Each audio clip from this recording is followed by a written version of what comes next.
Hey coucou! Je te souhaite la bienvenue sur Créatrice Power, le podcast entièrement dédié au développement de ton entreprise créative. Moi, c'est Eleonora, juriste et conseillère financière le jour et créatrice d'objets en tissu la nuit.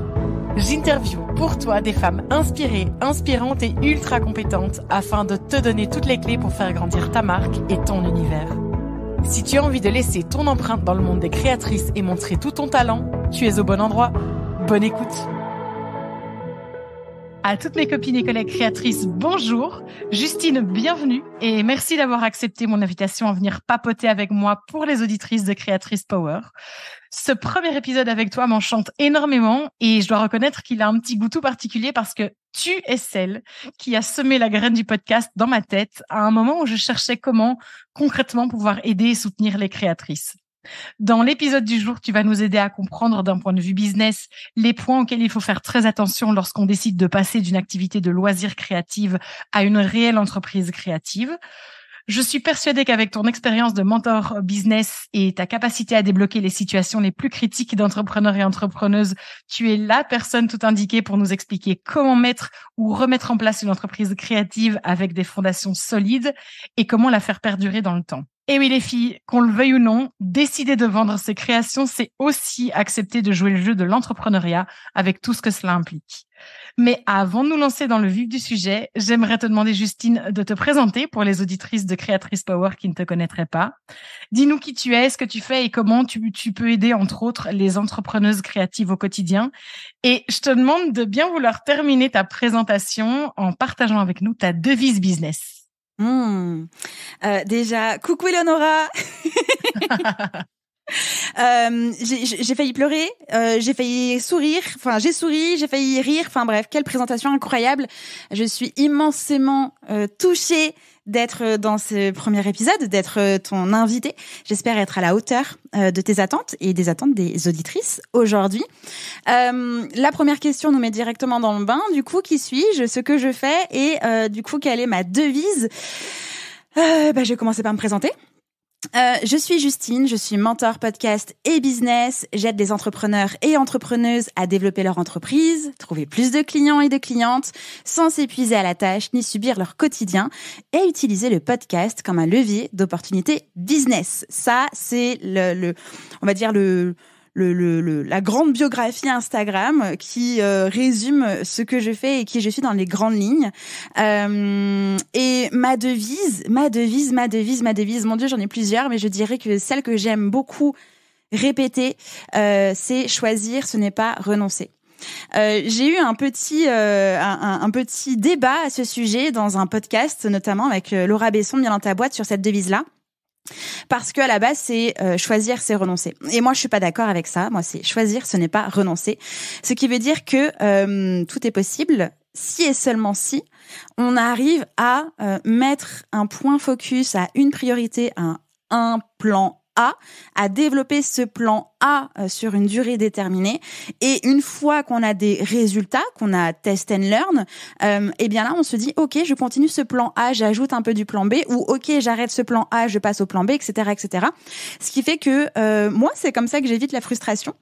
Et c'est comme ça aussi que j'entreprends, que je vais aussi faire mon jardinage dans mon potager. Je ne choisis pas entre des carottes et des betteraves. Je m'occupe, en fait, de d'abord commencer par les carottes, puis ensuite les betteraves, etc., etc. Donc ça, c'est la devise que je respecte et que j'aime beaucoup partager. Voilà. Merci Justine. Alors, je te propose de plonger maintenant dans le vif du sujet. Partons du postulat que je suis une créatrice occasionnelle. Donc, je crée pour le plaisir uniquement, quand j'en ai envie, et j'offre ou vends à petit prix mes créations à mon entourage. Je rencontre un certain succès et je me dis que je tenterais bien de proposer mes créations à la vente. Alors, pour de vrai cette fois-ci. Et quand je dis pour de vrai cette fois-ci, c'est-à-dire que je vais faire le choix d'adopter un statut juridique et administratif adéquat. Quelles sont, selon toi, les choses à savoir et les pièges à éviter pour nous qui, jusqu'à présent, prenions plaisir à créer sans contrainte? Et qu'est-ce qui va changer dans notre quotidien d'entrepreneuse créative? Ok. Beaucoup de choses, va y avoir beaucoup de changements et ça va être du sport aussi. Ce que j'ai déjà envie de partager, c'est que déjà c'est chouette de pouvoir avoir des premières ventes dans un premier cercle et que ce premier cercle puisse, on va dire, partager la bonne nouvelle de ce super produit, de cette superbe création à d'autres personnes. C'est enclencher un bouche à oreille. Ça veut dire qu'il y a possiblement un besoin, un désir, un problème qui est résolu. Et ça, c'est quand même la base. C'est ça qui va permettre, en fait, de professionnaliser l'activité créative. C'est-à-dire, je crée cette chose pour aider, résoudre, développer ce truc, ce problème, cette personne. Si on prend l'exemple d'une couturière passionnée de tricot et qui se dit, bah, en fait, moi, j'adore faire des vêtements pour bébé, des vêtements tricot pour bébé qu'avec de la laine, je sais pas, bio éco-responsable, local ou je sais pas quoi. Déjà, ces choix vont préciser son activité et aussi sa clientèle et donc un besoin précis. Ça veut dire que sa clientèle, son persona, sa clientèle idéale en fait ciblée a besoin de vêtements pour leur bébé qui correspondent aussi à une sorte d'éthique, à un besoin précis, à des choses que cette personne-là recherche. Et en fait, ça précise énormément de choses. Je viens à la conclusion de déjà cette première partie-là, c'est que comme il y a déjà eu des premières ventes, ça veut dire que potentiellement ce produit-là marche, répond à quelque chose. Pour aller plus loin et donc développer à des personnes qu'on ne connaît pas encore, eh bien en fait, il faut valider cette hypothèse de en fait, ces parents-là cherchent bien des vêtements en laine, locales, éco-responsables, sans couleurs chimiques, avec que des couleurs naturelles, je sais pas quoi, etc., etc. Et donc ça passe par une étude de terrain qu'on appelle une étude de persona. Et c'est une étape indispensable. C'est là où en fait on a un peu ce point de bascule entre c'est ma passion et en fait je professionnalise quelque chose. Quand on est passionné, on le fait d'abord pour soi et on partage ensuite pour les autres. Là, c'est un peu différent. C'est parce que c'est pour soi et qu'on aime que là on se dit en fait je peux aussi aider les autres personnes et il faut vraiment se centrer sur les autres personnes. C'est aussi délicat parce que quand on est ultra focus, centré sur les autres personnes, on peut aussi se perdre, s'oublier, être sous la contrainte et perdre en créativité, etc., etc. Faut vraiment faire très attention. Mais au départ, c'est le point indispensable pour commencer déjà à valider et professionnaliser son activité avant même, en fait, sur le choix du statut. Le choix du statut, Eleonora, toi tu le sais, mais en fait tout va dépendre de son activité personnelle, de la structuration et le fonctionnement de l'entreprise, avec des produits, pas de produits, avec des gens, pas des gens, etc., etc. Ça dépend de plein de choses. Mais déjà, il faut impérativement valider la demande, le désir, le problème via une enquête terrain. Faire une étude de marché, qui est déjà là, présent aujourd'hui, qu'est-ce qu'ils proposent, à combien, comment ça fonctionne, où est-ce qu'ils sont présents sur Internet, dans la vraie vie, tout ça. Et ensuite, on pose ses bases et on prend les grandes décisions. Et dis-moi un petit peu, tu parlais de persona. Est-ce que tu peux, en quelques mots, expliquer aux créatrices qui nous écoutent ce que c'est concrètement? Parce que c'est vrai qu'on en entend souvent parler, mais je crois que c'est moins évident de réellement comprendre jusqu'où il faut pousser la réflexion. Ok. Le persona peut être perçu comme le grand méchant loup, alors qu'en fait, il faut plutôt le percevoir comme son ou sa meilleure amie business, vraiment. C'est sa boussole, c'est sa direction. Donc, le persona, ce n'est ni plus ni moins que la personne idéale avec laquelle vous souhaitez travailler. Ça veut dire que cette personne est un ou une humaine, existe dans la vraie vie, a une typologie, un âge, un fonctionnement, un métier, même si on s'arrête pas à un métier, mais ça donne quand même quelques pistes de réflexion sur le budget, par exemple, des habitudes de consommation, des habitudes de décision, des attentes, des peurs, des contraintes, des désirs, des rêves, des problèmes, des points douloureux, des problèmes de surface. Il y a plein de choses en fait à aller investiguer et c'est ultra important d'aller profondément en fait là-dedans pour qu'on puisse en parler comme si c'était sa propre mère en fait, qu'on puisse décrire cette personne-là comme si on la connaissait. Comment est-ce qu'on fait ? En fait, on prend la somme des personnes qui ressemblent plus ou moins à ce client idéal, à cette cliente idéale, et on commence par en faire un portrait robot. Alors, le portrait robot, ça veut pas dire que vous allez avoir que cette personne-là et que vous allez avoir que cette personne-là toute la vie. Ça veut dire qu'en fait, vous allez pouvoir, d'un point de vue de l'imaginaire, vous l'imaginez du coup, et vous aider à prendre les bonnes décisions. Typiquement, si, je sais pas, elle s'appelle Marine, elle a 27 ans, elle est, je sais pas, rédactrice web, elle adore les chats, elle adore travailler chez elle en pull tricoté à la main avec que de la laine faite avec de la teinture naturelle, je sais pas quoi, etc., etc. Ça donne plein d'informations. Via l'âge, vous allez avoir des informations de présence sur les réseaux sociaux, mais aussi de présence sur la vraie vie, de sa façon de prendre des décisions, de s'informer, de se divertir, de passer à l'acte d'achat. En fait, c'est une mallette au trésor qu'il faut absolument réussir à ouvrir et à utiliser à bon escient. D'accord. Et dis-moi un petit peu, est-ce que tu pourrais souligner ce qui concrètement va changer dans le quotidien de cette femme ou de ces femmes qui vont décider de passer le cap de l'entrepreneuriat créatif? En fait, les objectifs vont changer. Et par conséquent, la manière de les atteindre aussi. Au départ, l'objectif, alors si je me rapporte moi ma propre histoire via mon premier podcast Justin Thune, qui était ni plus ni moins qu'un podcast passion, sans objectif financier. Clairement, comme il n'y avait pas d'objectif financier, tout ce que je voulais, moi, c'était m'amuser, c'était partager, c'était apporter de la valeur, c'était rencontrer des personnes, réseauter, etc., etc. Dès lors que j'ai vu que c'était une opportunité business, que c'était un vrai levier de prospect, de développement d'entreprise, de visibilité, etc. Là, l'objectif a changé. Comment est-ce que, avec mon podcast, je vais pouvoir aider d'autres entrepreneurs à lancer leur podcast et donc à développer leur entreprise? Et donc là, en fait, on passe sur un plan d'action qui répond à un objectif. Donc, ça veut dire qu'on sort un peu de la zone de confort, mais aussi de plaisir. On n'est plus là que pour créer. On est là pour créer, pour attirer, pour donner confiance, pour convaincre et donc convertir. Et donc, toutes ces étapes-là peuvent créer des zones de friction où en fait on se dit mais c'était bien plus simple quand j'avais juste du kiff de partager et puis comme j'avais pas d'objectif financier de vivre de cette activité-là, en fait je pouvais faire ce que je voulais. Et là c'est la grande question. Est-ce qu'on a envie, oui ou non, de vivre de son activité? Et si oui, quels sont les objectifs à atteindre et les actions à mettre en place pour les atteindre? C'est là que tout change. On parle pour les créatrices d'environ 20% de temps de travail basé exclusivement sur la création et 80%, ce qui est énorme, basé sur tout le reste. Dans tout le reste, on parle évidemment du marketing, de la stratégie, de tout ce qui est comptabilité, de contact avec les fournisseurs, enfin vraiment de la photographie, de la promotion, de tout ça. Est-ce que tu penses qu'il y a un moyen de pouvoir changer ce pourcentage ou est-ce que c'est un pourcentage qui malheureusement est comme ça dans l'entreprise? Je pense qu'on peut vraiment encore utiliser cette loi des 80-20 qui est la loi de Pareto, mais un peu à l'inverse. C'est-à-dire qu'il faut faire 20% des actions à haute valeur ajoutée pour 80% des résultats. Ça veut dire que quand on a par exemple que 20% de son temps et qu'à côté on est mère de famille ou on est salarié ou on a d'autres activités ou je sais pas quoi, sur ce 20% de temps restant, il faut que ce soit que de la haute valeur ajoutée pour pouvoir avoir les 80% de résultats. Donc, si on pense à oui, il faut que je sois présente sur Internet, oui, il faut que je sois visible aussi dans la vraie vie, oui, il va falloir peut-être que j'ai un site Internet avec une boutique en ligne pour que les gens puissent acheter directement, ou alors que je fasse tous les marchés de France et de Navarre et du monde entier parce que je sais que ma cible s'y trouve. Enfin, en fait, il y a 1,5 milliard de possibilités de vendre et de développer son entreprise. C'est juste que dans ces 20% de temps imparti, il faut choisir la bonne action.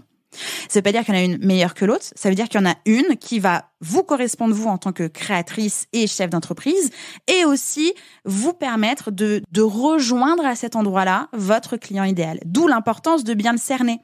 Si, par exemple, votre client idéal est présent uniquement sur Instagram, ne va jamais sur les marchés de Noël, mais sur Instagram, c'est juste pour du lifestyle, du voyage, je sais pas, et qu'en fait, elle va plutôt chercher des solutions à ses problèmes sur LinkedIn, en fait, déjà, là, il y a plein de questions. Est-ce que je suis sur LinkedIn? Est-ce que je suis sur Instagram? Est-ce qu'il faut vraiment que j'investisse, que je loue des stands hors de prix sur les marchés de Noël pour vendre mes petits pulls tricotés main, etc., etc. En fait, c'est plein de choses qu'il faut investiguer pour toujours se dire, choisir, ce n'est pas renoncer. Donc, je choisis Instagram ou tous les marchés de Noël de France et du monde entier ou une présence LinkedIn parce que je sais que, en fait, je peux aussi atteindre je sais pas quoi ou faire de la prospection et se dire que 20% de mes actions doivent m'apporter 80% de mes résultats parce que j'ai peu de temps. Mais même si on avait indéfiniment du temps, c'est une loi, une règle qui fonctionne très bien et je pense qu'il faut vraiment s'en soucier pour ne pas subir son entreprise, quelle qu'elle soit, à n'importe quel stade de son développement. Alors, si je comprends bien, je vais transposer ça à l'entreprise créative. C'est 20% de travail à haute valeur ajoutée. Est-ce que c'est exclusivement la création, donc l'établissement du prototype et l'exécution, ou est-ce que tu englobes autre chose là-dedans? J'englobe le développement de l'entreprise créative, en fait. On peut pas juste créer dans son coin le soir en regardant son meilleur téléfilm sur Netflix et se dire qu'à un moment donné, ça va fonctionner. Il y a des actions à effectuer pour sortir de son canapé, de son salon et dire au monde entier que votre produit est absolument génial. Et donc, ça va dans ces 20%-là, à haute valeur ajoutée. Personne d'autre ne peut sans doute tricoter pour le moment vos super pulls avec votre super laine. Mais il faut aussi pouvoir coupler l'instant créatif, puisque sans produit, sans création, il y a pas de vente. Enfin, vous pouvez pas vendre. Mais il faut aussi penser que pour pouvoir créer, il faut aussi vendre, parce qu'il faut aussi rentabiliser ce temps-là. Même s'il est devant Netflix, faut le rentabiliser. Alors, moi, ma statistique, c'était de dire que pour une entreprise créative, on dédiait environ 20% de son temps à la création, donc à savoir l'établissement des prototypes, la réalisation des produits, vraiment donc le core business, si on peut dire, et 80% à tout le reste, à savoir tout ce qui est annexe, mais tout ce qui est en fait entrepreneurial. Mais si je comprends bien, tu divises cette statistique encore autrement, en expliquant que dans les 20%, dans 20% du temps de travail, alors qu'il soit lié à la création ou pas, il y a 20% qui est dédié à une haute valeur ajoutée et 80% au reste. Alors, est-ce que tu pourrais nous dire, pour une entreprise créative, c'est 80% de travail à valeur moyenne ou à petite valeur ajoutée, qu'est-ce que c'est? En fait, c'est plutôt se dire pour chacune des actions qu'il faudrait garder cette loi de 20% haute valeur, 80% des résultats. Pour pas passer 80% de son temps pour peu de résultats. C'est plutôt comme ça qu'il faut le voir. Okay. Donc, si en fait, qu'on soit à temps plein ou qu'on soit à temps partiel ou juste qu'on ait qu'une seule journée, etc. Faut toujours se dire que si je prends l'exemple de j'ai décidé d'être sur Instagram parce que c'est un levier de développement de mon entreprise créative. C'est là où je vais pouvoir mettre des beaux visuels, mettre Instagram Shopping, mettre Shopify dessus, pouvoir vendre facilement. Sur Instagram, quelles sont les plus grosses actions à haute valeur en fait que je peux faire qui vont m'amener 80% des résultats? Et non pas l'inverse. Si je reprends encore l'exemple de Instagram, on peut tout faire. On peut passer sa vie à faire des réels, des lives, à être dans les DM, à scroller et machin. Ça fait plutôt partie des 80% de temps, en fait, où on va passer, où il y aura pas beaucoup de résultats. Donc, c'est choisir les bonnes actions pour que ces bonnes actions fassent partie de, je fais 20% d'efforts pour 80% de résultats. Ok, donc en fait, dans 100% des choses qu'on a à faire, il faut réussir encore à distinguer dans chaque tâche la manière de pouvoir générer 80% de résultats avec seulement 20% de la tâche en elle-même. C'est ça. Si je prends l'exemple du podcast, toi-même tu sais, un podcast c'est pas juste se mettre derrière un micro, n'est-ce pas? Il y a plein d'actions à faire autour du podcast pour pouvoir être visible. En fait, ces plein d'actions doivent être réfléchie et faite parce qu'on n'a pas toute notre vie à faire du podcast, mais que le plus gros problème, la plus grosse difficulté en fait quand on a un podcast, c'est d'être découverte. Donc, comment est-ce que je vais pouvoir faire en sorte que mon podcast soit découvert pour qu'ensuite je puisse avoir les 80% de résultats? Donc peut-être qu'on peut mettre beaucoup d'efforts sur toute la visibilité, la stratégie qu'il y a autour sur les réseaux sociaux, articles de blog ou pas articles de blog, présence sur telle ou telle plateforme, etc., partenariat, je sais pas quoi, pour en fait avoir 80% de résultats. Ça veut dire beaucoup d'écoute, de conversion, de confiance, d'échange et des opportunités de business. Ok, effectivement. Alors, maintenant, on revient à mon postulat de base et on part du principe, si tu le veux bien, que je suis prête à tenter l'aventure, l'expérience entrepreneuriale. Quelles sont, selon toi, les choses à mettre en place d'un point de vue business toujours pour passer de mon hobby ou de ma passion à la gestion d'une réelle entreprise créative? Et alors, avant que tu me répondes, les filles, je souhaiterais préciser quand même que vous êtes considéré comme une entreprise créative dès le moment où vous vendez des produits. Il n'y a pas besoin d'avoir des employés ni un certain chiffre d'affaires. Donc, il ne faut pas croire que parce que vous êtes toute seule sur un coin de table dans votre salle à manger, que tout ça ne s'applique pas à vous et que vous n'êtes pas une entreprise créative. Totalement d'accord avec toi. Tu as bien fait de faire cette parenthèse précise, ultra précise et hyper importante. On a parlé précédemment de l'étude de sa cible. Donc ça, on a vu que c'était un point primordial et c'est ô combien le premier point en fait, pour ensuite arriver sur j'étudie mon marché, le marché sur lequel je me trouve, qui sont mes concurrents principaux. Alors vous allez peut-être pouvoir en trouver peut-être 2 ou 550. Choisissez-en, je sais pas, entre 5 et 10 grand maximum qui vous inspirent, qui vous ressemblent et en fait trouvez votre différenciation. Trouvez ce qui va vous démarquer. Alors plusieurs points, votre niche, votre produit, leur spécificité, mais surtout votre personnalité. Et tout ça ensuite en découle sur je sais qui je suis, je sais quels sont mes éléments différenciants. J'ai envie d'utiliser, je sais pas, cette base de couleurs. Et là, vous allez pouvoir créer votre identité par les mots que vous allez choisir, par la façon dont vous allez communiquer et par les couleurs que vous allez utiliser. Déjà là, c'est un peu la base de pourquoi est-ce qu'on fait une étude de terrain. Après le personnel étude de terrain, on valide quand même son offre, son produit. Donc, on a posé ces questions à son persona, ça a été validé ou non, il y a des points d'ajustement, on revoit son offre et en fait, on trouve une promesse, une baseline sexy, irrésistible en fait. Il faut qu'on puisse se dire que si j'ai besoin de tel produit, parce que ça va améliorer, je sais pas, mon quotidien, mon espace de vie, ma relation avec mes proches, ou j'en sais rien. En fait, ça doit popper dans mon esprit que c'est vers l'une d'entre vous que je vais me tourner. Et ça, c'est hyper important. Alors, je suis pas en train de dire qu'il va falloir que vous trouviez absolument une promesse, genre portez mon pull comme ça, vous n'aurez plus de malheur, parce que on est là, genre ok, bullshit, c'est quoi cette histoire, qu'est-ce qu'elle me raconte, la nana quoi. Mais plutôt portez ce pull parce que vous êtes allergique à je sais pas quoi et que vous avez envie de prendre soin de l'environnement, de votre corps et de montrer l'exemple sur je sais pas une démarche éco-responsable, éthique et écologique. Là, ça fonctionne aussi parce que vous allez vous appuyer sur les enjeux, désirs, défis que rencontre, encore une fois, votre persona. Donc, on a déjà ces 3 premiers points. Persona, marché, produit avec une promesse, une baseline irrésistible. Et ensuite, il faut aller se confronter. Il faut pas attendre d'abord, je crée mon site internet, après, je crée mes réseaux sociaux, je sais pas quoi. Faut aller tester. Faut aller vendre impérativement pour pouvoir ajuster presque une dernière fois votre produit, votre offre, votre promesse, votre différenciation. Et une fois que vous avez fait vos premières ventes, ok, donc là c'est validé. Là on passe au level suivant qui est, d'accord, j'ai besoin d'une boutique en ligne, donc peut-être qu'il va falloir que j'investisse ou que je me forme sur le sujet. Donc là c'est vraiment un level. Il faut déjà se dire que ça fonctionne avant de faire un peu. Et on a tendance, moi je l'ai beaucoup rencontré chez les entrepreneurs et entrepreneuses créatives aussi. J'ai beaucoup accompagné ce genre d'entreprise et on se cache derrière. Mais il faut absolument que je sache utiliser Shopify ou WordPress. Il faut absolument que je puisse comprendre à faire ci. Il faut absolument que je me forme en copywriting et page de vente ou je sais pas quoi. Non, d'abord on vend, ensuite on ajuste et on monte en compétences. Et c'est une fois qu'on a fait ses premières ventes que là on peut se dire ok, je vais faire mon site internet avec une boutique en ligne, je vais mettre en place ma stratégie de contenu sur Instagram, imaginons, je vais démarcher une attachée presse ou alors aller chercher moi-même des partenariats avec des influenceuses ou avec d'autres boutiques ou etc. Là c'est le level supérieur. Est-ce que cette manière de fonctionner à l'envers ne viendrait pas du fait que quand on commence et donc on se lance pour une première fois, on a tendance à se dire qu'on essaye d'atteindre la perfection. Alors, ce qui n'est pas la bonne manière de fonctionner, mais ça c'est encore un autre débat, mais on essaye d'atteindre la perfection. Et donc, quelque part, on se dit que, ok, une fois que j'aurai mon site, ce sera le site et ça ne bougera plus. Et on se projette dans une vision qui est immobiliste parce que j'aurai atteint ce que je veux et ça ne changera pas.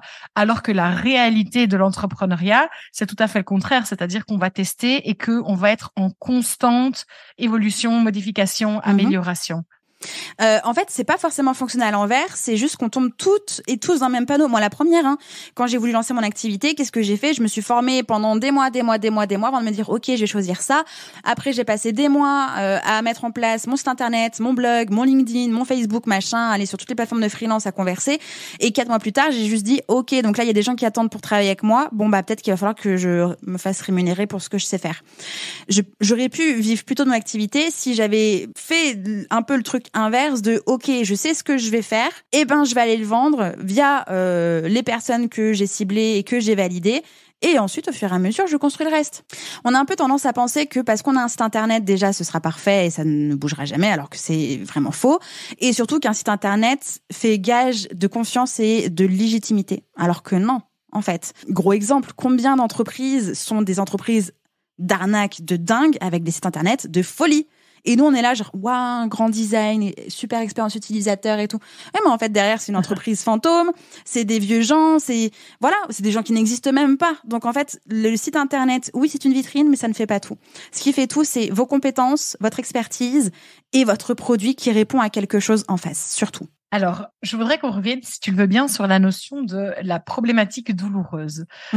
C'est quelque chose que je comprends à 100% d'un point de vue marketing de manière générale.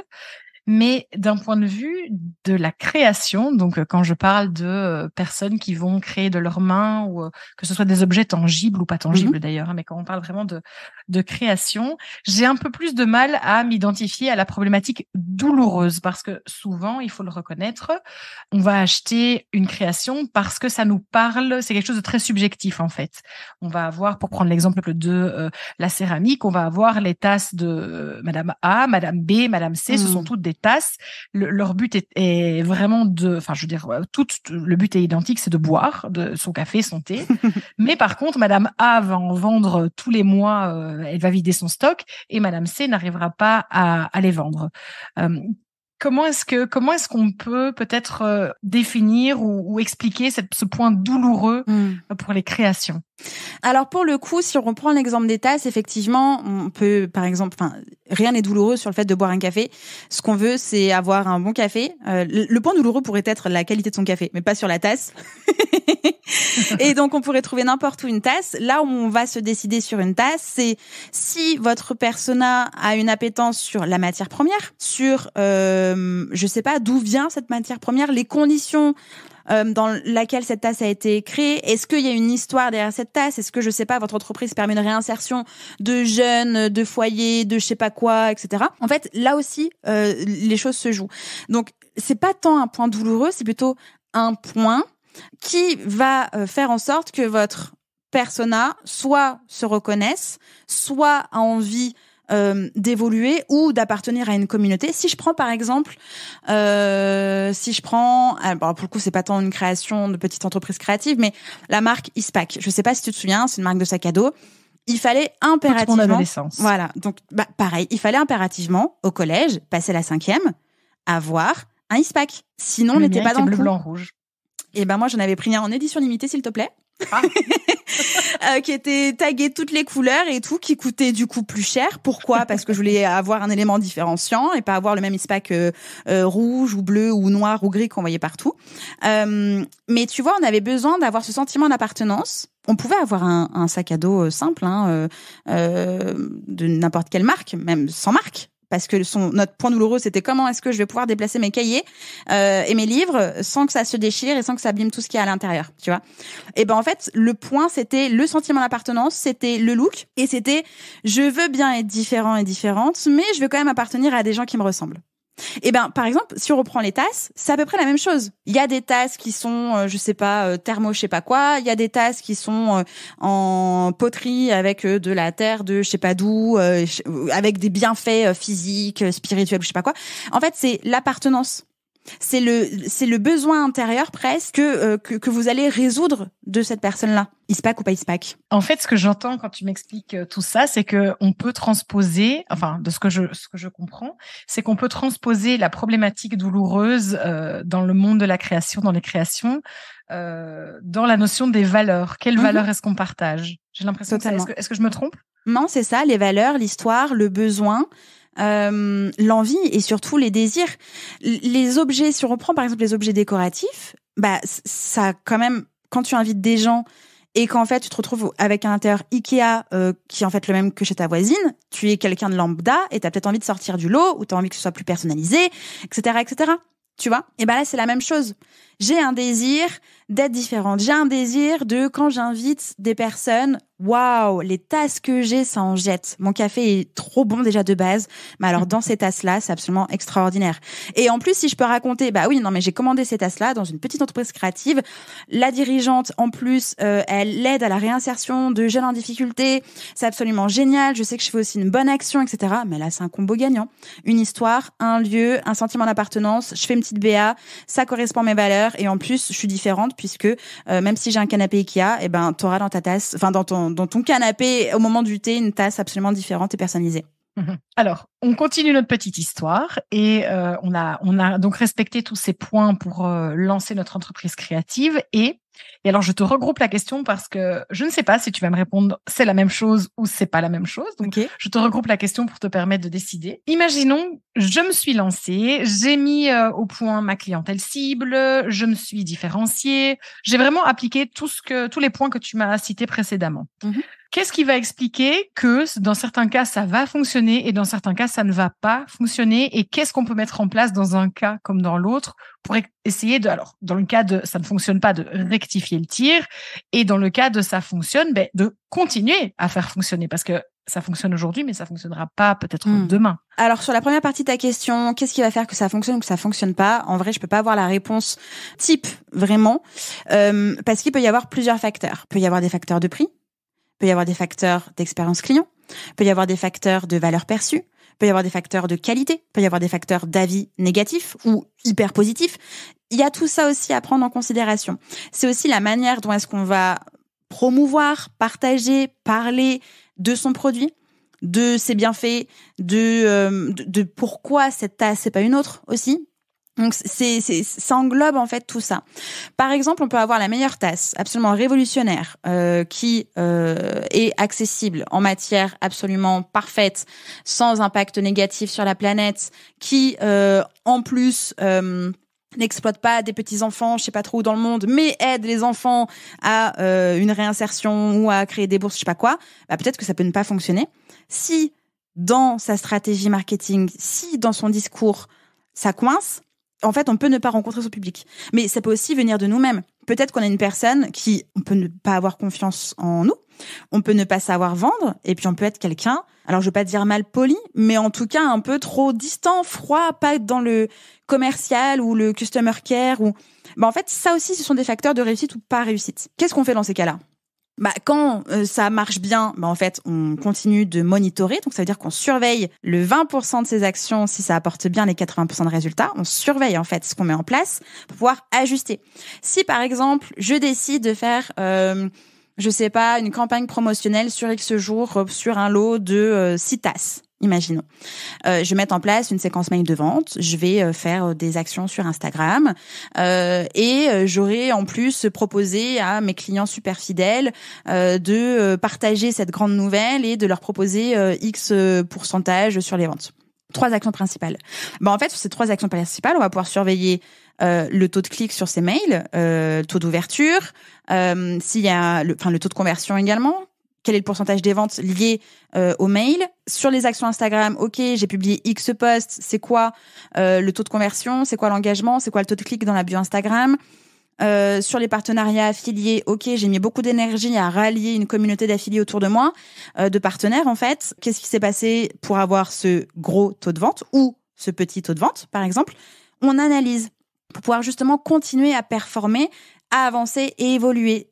Et rien n'est acquis. Tout bouge tout le temps. Votre marché, vous, votre business, la terre, le soleil, la lune, tout. Donc, il faut tout le temps surveiller ce qui se passe, même quand ça fonctionne et surtout même quand ça fonctionne. Dans le cas où ça fonctionne pas, pareil, on analyse. Pourquoi, en fait, ma campagne promotionnelle n'a pas fonctionné? Pourquoi est-ce que Jacqueline de l'entreprise numéro 1, en fait, ça marche super bien sur un produit similaire, mais pourtant plus cher. Et moi, j'ai un produit avec ce truc-là en plus et je suis moins chère. Pourquoi? Pareil, on analyse sur les actions. qu'on a mené et on réajuste. Est-ce que c'est une façon d'écrire dans ses mails, donc le copywriting? Est-ce que c'est la page du produit qui est, je sais pas, pas responsive, ça veut dire qu'on peut pas bien la lire sur le téléphone mobile ou sur tablette? Est-ce qu'en fait, j'ai pas mis assez de boutons panier sur ma page? Peut-être que ça se voit pas. Peut-être que j'ai mal argumenté mon produit. Peut-être que j'ai trop parlé des spécificités et non pas de l'histoire, des valeurs, de la provenance, de pourquoi, du comment et de ce que ça allait pouvoir apporter dans la vie de ma personne ciblée. Il y a plein de choses qu'on peut investiguer, mais il faut en fait pouvoir regarder les actions pour justement ajuster ce qui a fonctionné, ce qui n'a pas fonctionné, ce qui doit être amélioré, ce qui doit être supprimé, ajusté. Et en fait, c'est que du test and learn dans les deux cas, que ça réussisse ou que ça ne réussisse pas. J'aimerais terminer cette discussion avec toi que j'adore avec une petite question un peu plus axée autour de l'entrepreneuse derrière l'entreprise, derrière la boutique. Qu'est-ce que je peux faire, moi, comme entrepreneuse créative pour tenir sur la longueur? L'entrepreneuriat, on sait que c'est fatigant, on sait que c'est un marathon, c'est pas un sprint. Quelles sont concrètement les choses que je peux mettre en place pour ne pas me cramer les ailes tout de suite? D'autant plus que la création, c'est quelque chose qui est vraiment lié à la passion. Et donc, je pense que dans l'esprit collectif, on a cette idée de se dire, elle fait ce qu'elle aime, donc elle ne peut pas se brûler les ailes, ce qui est totalement faux. Oui, c'est ça. C'est une superbe question très pertinente et je vais adorer y répondre, donc je me lance. La première chose, vraiment, et c'est l'indispensable, c'est vraiment l'indispensable, le b.a.-ba à la base, et c'est aussi la première chose que l'on met à la poubelle, c'est soi. C'est faire de soi sa meilleure cliente, sa priorité. Si, par exemple, je vais prendre mon propre exemple. Quand j'ai lancé mon activité, ça a tout de suite fonctionné. J'ai eu tout de suite, 15 jours après mon immatriculation, mes premiers clients. Et en fait, je suis rentrée dans un truc de ça marche, ça vient. Et en fait, j'ai arrêté de communiquer, j'ai arrêté de m'écouter, de créer des choses, de me former. Et j'étais juste un peu en mode routine. Tant que ça marche, ça marche. Tant que ça marche, ça marche. Et puis, je suis qui, moi, pour faire autre chose, en fait, finalement, parce que ça marche. Alors, autant continuer, en fait. Bah non. Parce qu'en fait, on rentre dans un cercle vicieux. C'est comme si on devenait un hamster, tu sais, qui tourne à fond dans son espèce de boule, là, dans sa cage, comme ça. Et on court. En fait, non. À un moment donné, l'hamster et nous-mêmes, on est là, genre, c'est quand que ça s'arrête? C'est trop difficile. Je suis pas venue là pour souffrir. J'ai créé un truc. C'est affreux. C'est affreux. Donc, c'est se remettre au centre. De quoi, moi, j'ai besoin pour vivre financièrement, temporellement parlant, charge mentalement parlant, ambitionnellement parlant, tout ça. De quoi, moi, j'ai besoin, en fait? Pourquoi j'ai créé ça? Pour moi, pour les autres? Il est où le juste milieu? Je veux y passer combien de temps? Je veux générer combien de chiffres d'affaires? Je veux telle ou telle chose, travailler avec tel ou tel client, je veux telle relation, je veux avoir une équipe, pas d'équipe, etc. Ça, déjà, c'est hyper important. Parce qu'en fait, on est l'église au milieu de notre propre village. On est notre meilleur outil. On est notre seul même outil principal dont on doit prendre le plus soin. Et donc, si on se considère comme sa meilleure cliente, bah, en fait, ça tend sur le cadre de je dois faire en sorte de me respecter, prendre soin de moi, prendre du temps, écouter mes besoins, mes désirs, mes moments off, mes moments de créativité, mes moments où je vais être méga dans le rush parce que je suis super bien, je suis à fond, et les moments en fait où j'ai envie de rien. Faut écouter tout ça et faut accueillir et laisser la place de. Sans tout ça, en fait, on a juste créé, entre guillemets une entreprise qui génère ou pas de l'argent. Parce que dans les deux cas, j'ai rencontré tellement d'entrepreneuses qui venaient de faire un burn-out alors que l'entreprise, entre guillemets, ne fonctionnait pas. C'est juste qu'en fait, elles étaient ultra dispersées, elles se sont oubliées, elles avaient juste besoin que ça marche. Et comme ça ne fonctionnait pas, elles ont redoublé d'efforts pour que ça fonctionne. C'était pas les bonnes actions, c'était peut-être pas la bonne offre, ni la bonne cible, ni le bon marché, etc., etc. Donc que ça fonctionne ou que ça fonctionne pas, il faut à chaque fois se remettre au centre, vraiment. Et donc, pourquoi ne pas insérer une routine de début de journée comme une routine de fin de journée? Si vous avez besoin, faites 5 minutes de cohérence cardiaque 3 fois par jour. 5 minutes 15 minutes du coup dans une journée, c'est rien comparé au temps que vous passez sur Instagram à scroller ou TikTok. C'est abusé, voilà. Vous aimez lire? Lisez. Vous aimez faire des mots croisés? Eh ben, existez dans votre temps, existez dans votre planning, au même titre que vous allez passer du temps à faire votre compta, au même titre que vous allez passer du temps à converser sur Instagram avec vos prospects. Vous avez besoin de ce temps-là pour vous. Vous êtes votre priorité. Sans vous, il n'y a pas, ou il y a mal, ou il n'y a pas bien, et vous allez vous cramer. Donc, c'est juste l'erreur qu'on fait toutes. Je l'ai faite aussi. Maintenant, stop. Voilà, faut garder ça dans un coin de sa tête et faire en sorte, écrivez-le quelque part, je suis ma meilleure cliente, je suis mon meilleur outil. Sans moi, c'est nul. Voilà. Alors, Justine, j'aimerais te demander de partager avec nous. Je sais que tu en as déjà partagé plusieurs dans cette interview, mais quel serait ton conseil business ultime pour les entrepreneuses créatives qui nous écoutent? Eh bien, en fait, c'est un autre mantra. Un autre mantra que je sais depuis des années, que j'applique plus ou moins, qui m'est revenu en pleine face la semaine dernière. Et donc, le seul, unique, méga, giga conseil, c'est que vous avez les clés, vous pouvez y arriver, et il n'y a que vous pour y aller. Vraiment. Et donc, moi, là, c'est en mode, là, j'ai un post-it devant les yeux, mais ça va devenir mon fond d'écran. Ça va peut-être devenir un tableau dans mon bureau. J'ai les clés, je vais y arriver, et c'est à moi d'y aller. Et j'ai eu ce déclic, à nouveau, il n'y a pas si longtemps que ça, parce que j'ai participé, toi-même, tu sais, Eleonora, à une semaine, à un séjour de jeûne et de randonnée. Donc, j'ai jeûné, hein, c'est pas juste parce que je suis jeune, j'ai jeûné pendant une semaine et j'ai fait de la rando en même temps. Et je me suis rendu compte à quel point j'avais les ressources en moi de pouvoir tout faire et qu'en fait, c'était mon cerveau qui m'empêchait de pouvoir tout faire.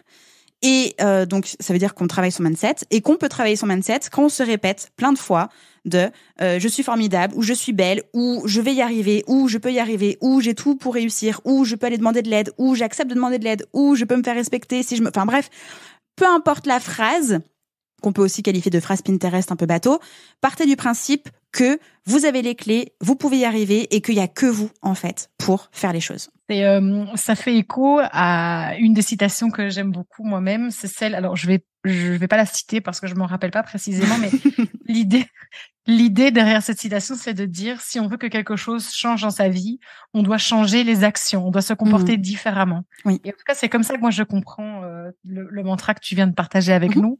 C'est vraiment cette idée de dire, mais on peut le faire, il faut simplement essayer de le faire et se donner les moyens et la chance d'y arriver. Oui.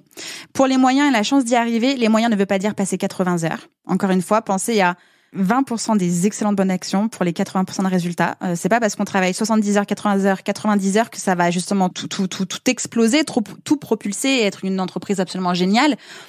Il y a plein d'exemples d'entreprises qui travaillent, je sais pas, 4, 10, 15, 20, 25 heures par semaine et ça roule de ouf.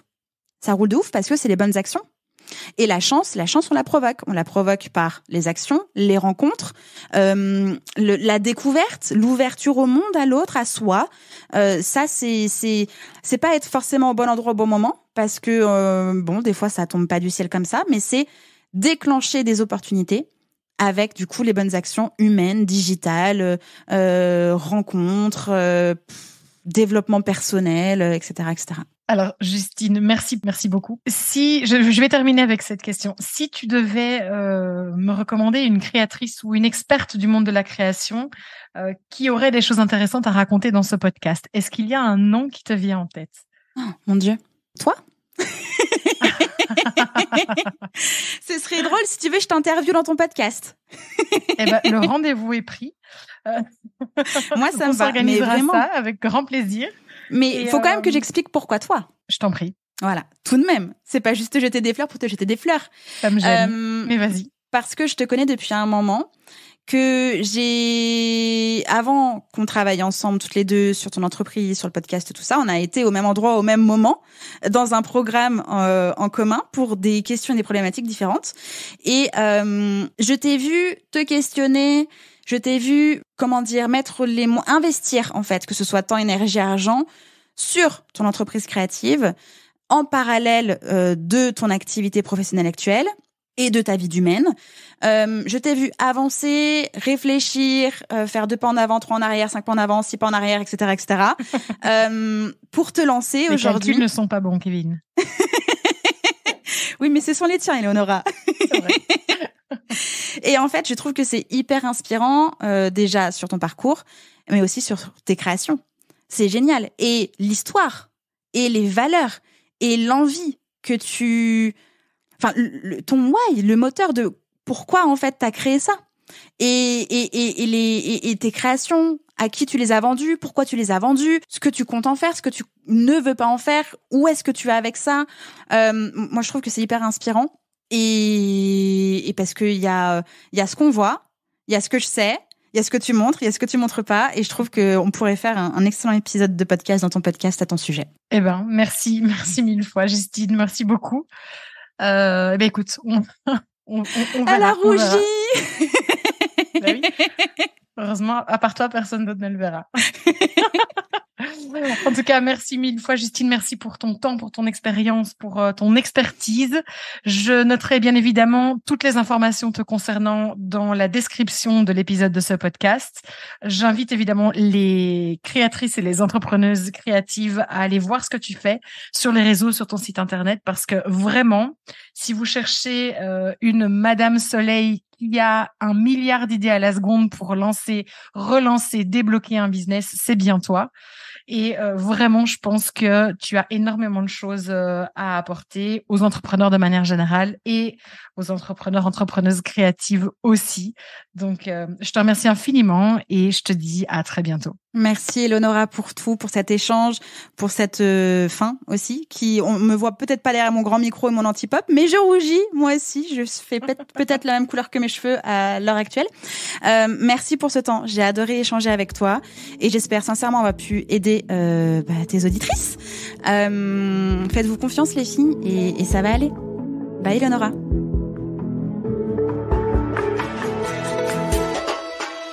Merci infiniment d'avoir écouté cet épisode de Créatrice Power.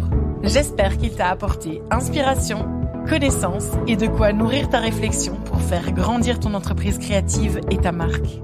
N'hésite pas à noter cet épisode sur ta plateforme d'écoute préférée et à le partager sur les réseaux sociaux. Cela me permettra de grandir avec toi et de fournir toujours plus de contenu de qualité. Rejoins-moi sur la page Instagram de Créatrice Power pour obtenir davantage de conseils et d'inspiration entre chaque épisode du podcast. Je t'y accompagne de 1001 façons pour faire briller ta créativité et réaliser tes rêves. À bientôt.